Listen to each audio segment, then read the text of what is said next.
What's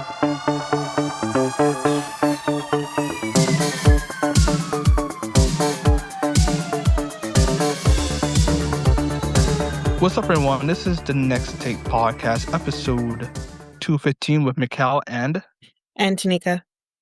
where we have conversations on different topics.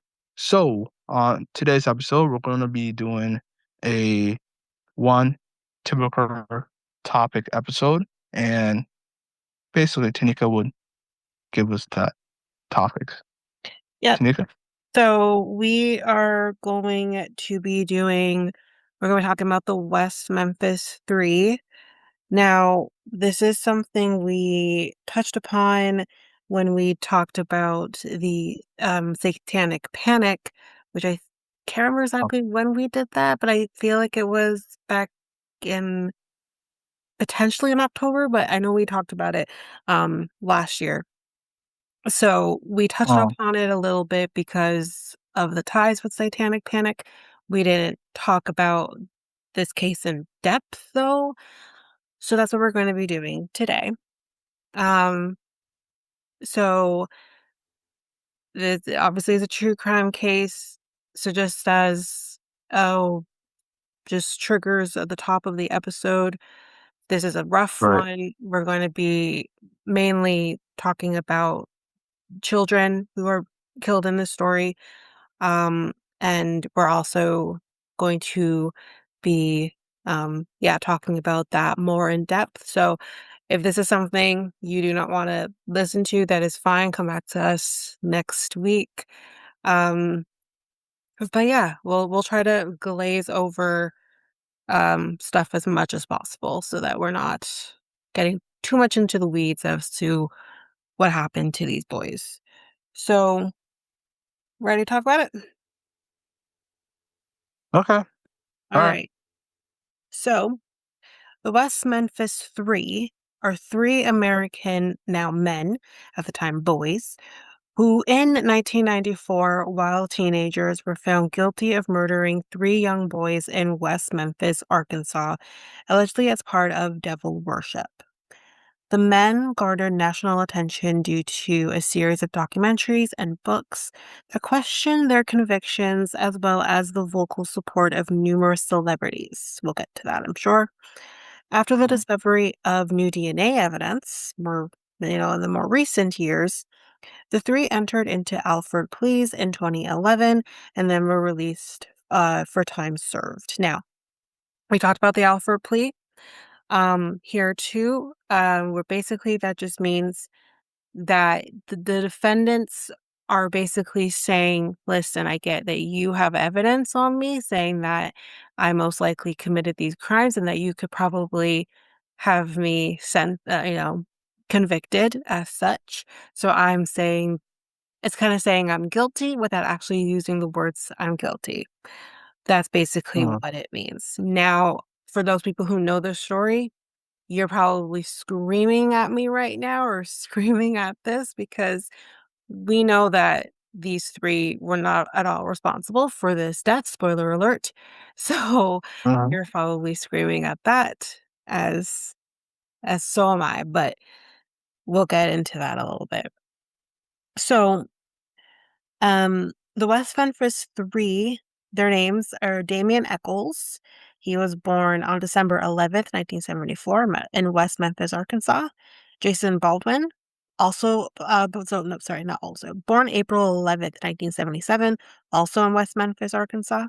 And then Jessie Misskelley Jr., who was born on July 10th, 1975. So at the time, most of them were under the age of 18. I think the only one that wasn't was Damien Echols at the time. He was, I believe, 18 at the time of the murders. mm, So on May 5th, 1993, Christopher Byers, Michael Moore, and Stevie Branch, all of whom were 8 years old at the time, went bike riding in West Memphis. Later that evening, their parents reported the boys missing.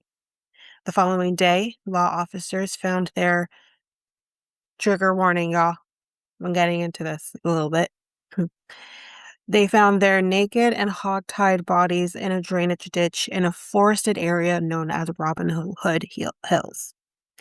The boys had been beaten, and Byers' body showed signs of mutilation. Now, if you know the story, you know what that sign of mutilation is.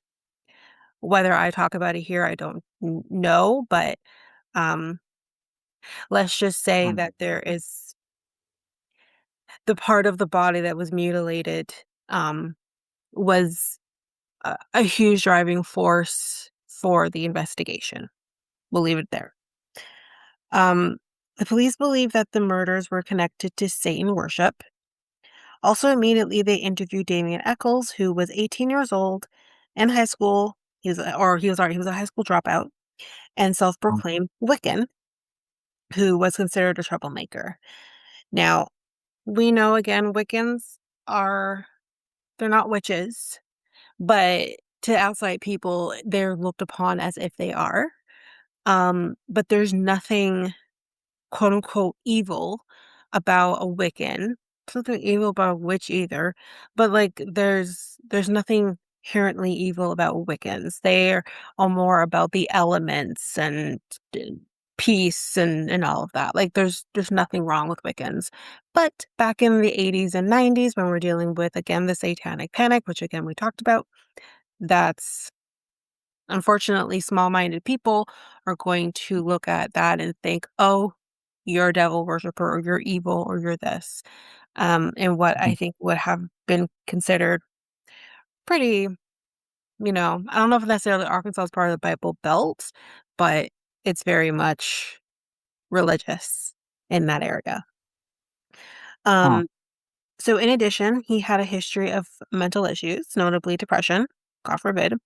Eccles denied knowing the boys or being involved in their deaths. Police, however, remained focused on Eccles, and they soon received help from Vicky Hutchinson, whose 8-year-old child was friends with the victims and claimed to have witnessed their murders, but was unable to identify the assailants.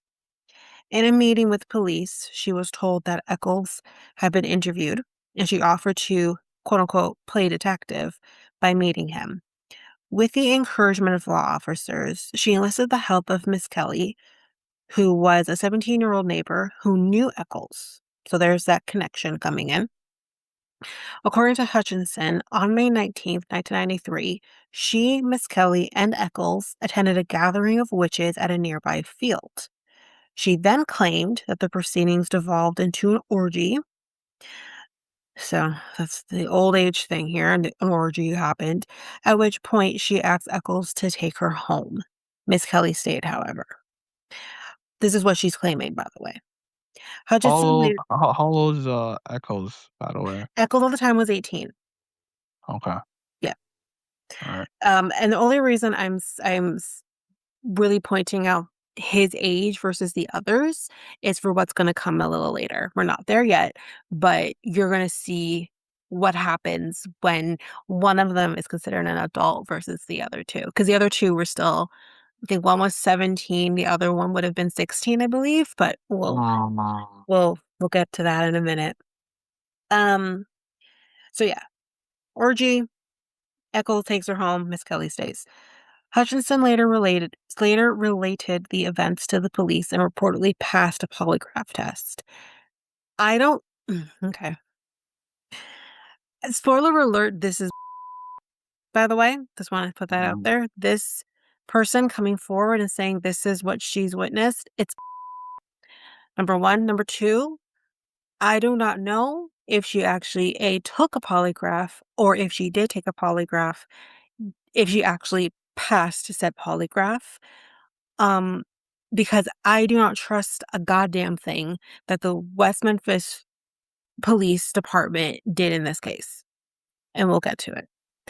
But I do not trust them, so I wouldn't be surprised if either she actually did not take a polygraph test, Uh-huh. or if she took a polygraph test, they just said her results were showed that she wasn't lying, um, versus, whatever, versus maybe she actually was lying or it came back, inconclusive, or she truly believed what she was saying because we all know polygraph tests are not fully reliable, which is why they're not admissible in court.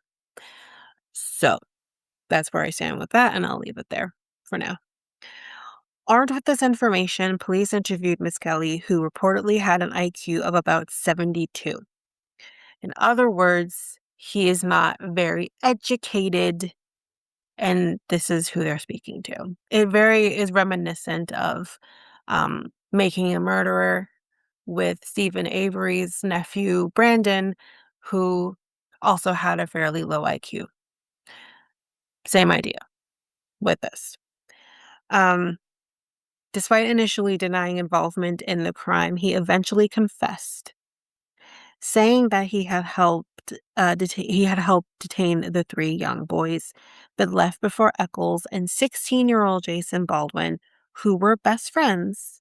So if I'm correct, either Jason Baldwin was best friends with Echols or he was friends with Misskelley. I'm not sure which is which, but he's best friends with one of them, committed the murders. So he's saying I helped tie them down, but I removed myself before the actual killings happened. Um, but again, initially, he's saying, I'm not involved in this. But somewhere around the way, similar to Brandon, for those people who watched Making a Murderer, that he's being fed information about the crime or the crime scene or the state of these three young boys.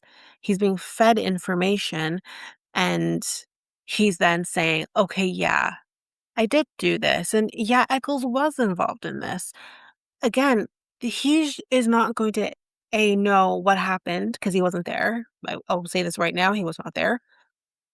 Um, unless the police are being like, oh, so then what did you do to them? Oh no, not you sure it was that? You sure it wasn't this? Like that's something they can do. And then in terms of Eccles, Damien Echols, it's like he's not gonna know that you're talking to him unless you're feeding him that information and saying, oh, and what did Damien do? What did Damien do this too? Like, you know what I mean? And this is the problem that I have with this particular investigation and this particular police department, at least at the time. So that's what happened.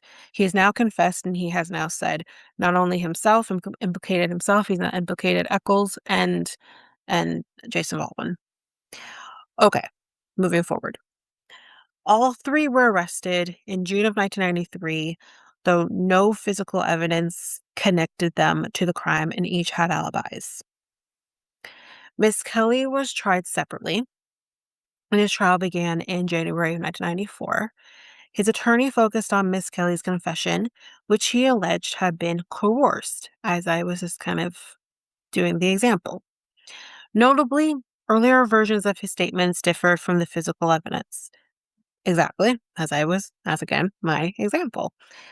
He falsely claimed that the boys had been sexually assaulted and that they had been tied with rope. They had actually been bound with shoelaces, among other discrepancies. And if I remember correctly from my knowledge of this case, I don't think there was really any signs of sexual assaults pre or post mortem. So there's also that part. There's no there's nothing there showing that's what happened. Oh, So the police claim that Misskelley was simply confused. He was just confused. That's all. We just helped to guide him into the direction. He's just confused. That's fine. Again, like, what? oh, um, but on February 4th, 1994, he was found guilty of first degree and second degree murder, which is interesting that you can be charged for both at the same time for the same crime, but okay. And then was sentenced to life without the possibility of parole. Now, the reason he is given life without parole is because he was underage at the time of the crime. I want you to hold on to that for the next two that we're going to talk about. The trial of Eccles, who is seen as the trio's leader, and Baldwin started shortly thereafter, so they're being tried together. Misskelley refused to testify, and the prosecution was forced to rely on circumstantial evidence, notably Eccles' interest in the occult, because again, God forbid. The prosecution was also introduced evidence it believed incriminating such as the fact that Echols read Stephen King and listened to Metallica. Oh, oh my. Just because you listen to Metallica and you read Stephen King books, because, okay, that makes you evil. Just so y'all know, Oh, okay? Don't you be out there reading Stephen King. Don't listen to mm, Metallica. Like, what the hell?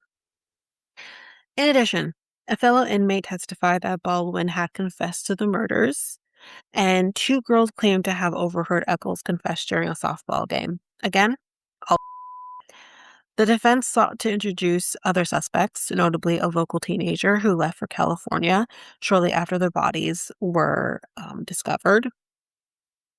Um, where am I here? Sorry, lost my spot. And who said that he might have committed the crimes before recanting. However, the judge refused to let him testify before the jury. On March 18th, 1994, Eccles and Baldwin were both found guilty of first-degree murder. Eccles was later sentenced to the death penalty, and Baldwin was given life without the possibility of parole. Now, if you're catching what we're going here, the two underage boys were given life without parole. The technical mm, adult was given the death sentence because he was barely an adult, but he's 18, so there you mhm, go. And they view him as the ringleader, so yeah, he was given death without the death penalty. So the mhm, cases had attracted the attention of filmmakers Joe Berlinger and Bruce I think it's Sinofsky. That's it. Just had to read through it. And the resulting documentary, Paradise Lost: The Child Murders at Robin Hood Hills, aired on HBO in 1996. It raised serious doubts about the guilt of Eccles, Baldwin, and Misskelley, and it brought national awareness to the three men who have become known as the West Memphis Three. The cases gained an even higher profile with the airing of Paradise Lost 2 Revelations in 2000. In addition to the Paradise Lost series, various books and films covered the cases, and a number of celebrities, including Johnny Depp and Pearl Jam frontman Eddie Vedder, became vocal supporters of the defendants. mm, Um, hold on, losing my spot here. Uh, okay, so yeah, the case further aided by a series of noteworthy events as well. In 2004, Hutchinson, if you remember her, she's the one that said, "Oh yeah, I went to this gathering where it then turned into an orgy. I was no longer interested in that, so Damien took me home, but I think was it Misskelley? One of the other two, Misskelley or Baldwin, they stayed back." Yeah, that's this one we're talking about, who I said her thing all here is she's the one that also did um, the, uh, the polygraph. Yeah, yeah, so she recanted in 2004, so the book come out, claiming that she had lied at the urging of the police. You don't say. Who had allegedly threatened to implicate her in the murders if she did not cooperate. And trust me, this is not the only case where things like this happen. Then in 2007, a hair found in a knot on one of the victims was sent for DNA testing, the technology of which was not available in the 90s. It was determined that the hair was not consistent with the hair of Eccles, Misskelley, or Baldwin. Now, I want to take a pause here because there's so many similarities between these three boys and the the shoot, what do we call them again? Um the boys in New York that were accused of the rape of the girl in the park. Um uh, what's their names again? um, Central Park the Five. such part, yeah. Yeah, so it's very similar to that. Similar to the Central Park Five, there was that thing too where something came up and the DNA was not Uh-huh, consistent uh-huh, with those five. uh, And instead of them being like, oh, okay, well, if this isn't consistent with these five, just like this hair isn't consistent with these three, then we should maybe look into maybe who actually attacked this girl or who actually attacked these boys. But Huh. instead, similar, I think what we're going to get into here in a second is similar to the Central Park Five. That is not what happened. Instead, they're like, then there's just a sixth person. What's the problem? That's all. Uh-huh. That's, Uh-huh. um, that's kind of what's about to happen here too, and it's infuriating because, I can't remember I can't remember when I watched this, but I feel like I recently watched a documentary.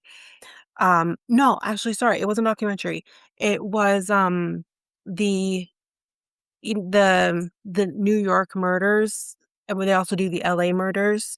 There was an Uh-huh. episode there where they talked about a woman um, who had been murdered in front of her children pretty much by All a right. man who clearly had he had some tendencies, and he would continue breaking into You. people's homes, not killing them, but raping them. Uh-huh. To then later find out this episode was fascinating. To later find out it was the same guy who committed the crime in Central Park. Huh. It was the same freaking guy, and he If it's committed that crime first. So while the wow. police were focused on the Central Park 5, Uh-huh. he killed a mother in front of her children. She was, like, 24 at the time, and he would Uh-huh. continue his crimes while they focus on these 5 boys who didn't do anything. And they eventually got him and arrested him, and that's when he confessed that he had done the Central Park, crime as well. It's Uh-huh. angering because, like, with this particular case as well, it's like it's angering that these people are so hyper focused on somebody because they just don't look or act the way you want them to. Right. It's frustrating. But anyways, yes, there's the hairs. It's not consistent with either none of the three of the boys here. However, it was consistent with the hair of Terry Hobbs. Terry Hobbs, y'all. It was the Mm. stepfather of Stevie Branch, one of the victims in this Huh. case. Okay. Huh. In addition, another hair was found at the crime scene, was consistent with the hair of a friend of Hobbs. Because again, the belief is this is not a one person crime. Someone had to either distract these other two boys or whatever. Like, there has to be Uh-huh. someone else involved, right? So now we're seeing that there are hairs at the crime scene that are consistent with people who are actually close to these boys. Two people. However, like any human on the planet, he denied any involvement in the murders. He's not going to say he did it, even if he did, allegedly. And I say allegedly for a reason. Based on this and additional evidence, including allegations that during deliberations in the trial of Echols and Baldwin, the jury foreman introduced Miss Kelly's confession, which was admissible, and a judge vacated all Uh-huh. three convictions on August 19th, 2011. They it's been vacated, which means either prosecution or the DA could leave this alone and let it go and actually do their job and actually investigate this crime more seriously, or they could try them again. Mm. Um, so we'll see which way they're going to go. Immediately thereafter, Eccles, Baldwin, and Miss Kelly pled guilty while maintaining their innocence. That's the Alford plea. Um, so yeah, again, the mouth plea. We've talked about it. If you want to learn more, you Mm. can go back to Uh-huh. our episodes there where we talked about it. Yeah. Yeah, we have that in our past Yeah, I think episodes. I don't know. we had a series that we did. I can't remember what the series was called, but the Alford plea was Mhm. one of them that we talked about. Yeah. Um, they were released after each was sentenced to time served and received a 10-year suspended sentence. These developments were chronicled in Paradise Lost 3, Purgatory in 2011. While Uh, other suspects were discussed on the internet and in such media projects as the documentary West of Memphis in 2012, while officials closed the case. Echols later published the books Life After Death in 2012 and Yours for Eternity, A Love Story on Death Row 2014, mhm. the latter one was actually written with his wife, Lori Davis, whom he met while in prison, and they are still together. Now, that's the end of the episode there with the knowledge and all of that. Here's the thing. Mhm. I've heard Damien Echols speak because one of the podcasts that I actually listen to, True Crime Obsessed, one of the Uh, hosts was actually connected with Damien Echols. I can't remember if she was connected with him directly or maybe his wife, but there was mhm, mhm. connection there. So they actually have had him on the show before when they've done tours and whatnot. And he seems like such an amazing man for what he's been through. He seems so level-headed. He seems so kind and just like he gets it. And the other part of it too is we've heard that they had evidence that either A had not been tested or was hidden or whatever the case may be. That evidence is gone. Any evidence that could have potentially exonerated these three boys or potentially could have found their actual killers or killers, Right. it's all gone. It it went up in flames, literally. Hmm. And there's nothing that can be done about it. Now, this case has been one that I have known about for quite some time.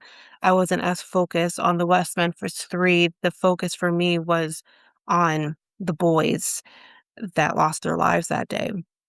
But then going in deeper and learning about this and what happened to these three boys, six boys essentially lost their lives in different ways because of this case. And it's frustrating that our focus is on three boys that should never have been involved in this in the first place. Right. And the other three boys, literal boys, lost their lives and were never vindicated. Mm, They're they're we'll never know who actually committed this crime because of right. the mishaps of the police department at the time. And that's what's frustrating to me. They get lost in the story because of the fact that we're also hyper focused on Echols, Misskelley, and Baldwin. Um, and they would most likely would say the exact same thing, like, "What the hell?" Um, Mhm. I think in the true crime community, we all, have some form of understanding that we, in our hearts, allegedly believe that the stepfather is involved in some way in the deaths of these 3 boys. Why? I don't know why he would do this, if he did this. But that's kind of where we all stand. Of course, he says he didn't do it, and there's nothing to prove whether he did or he didn't. Um, and the other part too, the police were so hyper focused on the one of the boys having the mutilation, and they're Mm, thinking that there was a sexual connotation to this crime because, again, use your imagination of what was mutilated on one of the bodies. Um, Based on what I said about the sexual connotation. There was, for my belief, I don't know the actual name of the turtle, but there's like a mhm. snapping turtle that was living in those waters that potentially could have thought it was food and could have, you know, Mm, mutilated the body in that sense. There is nothing saying that the the perpetrator was could have potentially done something because it's just mm. interesting that it's just the one boy and not the other two. So while the police were hyper focused on potentially something that was because of an animal versus the perpetrator, they just looked at that hyper focused and just went with it.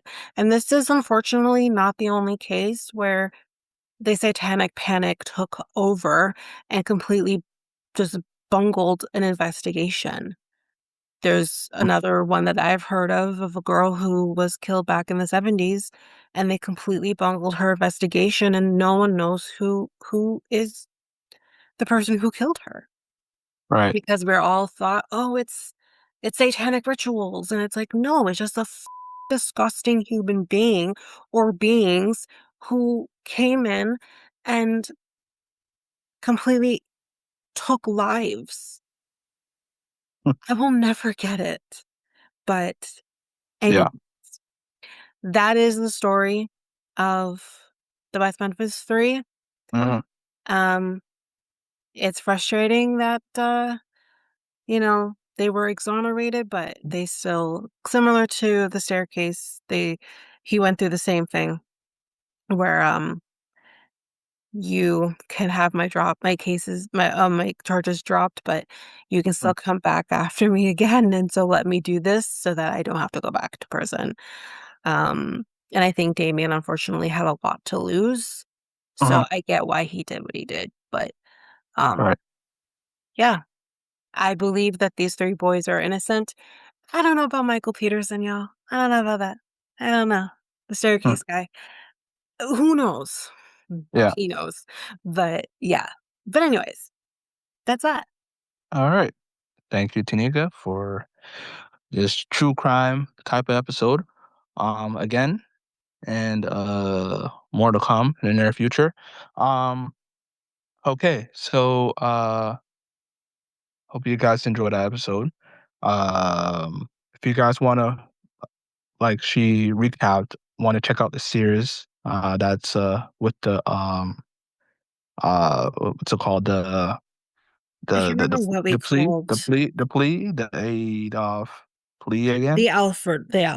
Alfred plea. Yeah. And I think we did a few. I believe I went through them when I was like doing a couple of shorts for our podcast. I just don't remember the others. Yeah, we did, So yeah, I remember vaguely. I don't know if I have captured all of them, but we did talk about the Miranda rights. right. It was kind of like the history. Yeah, I think that's what we call it, the history of.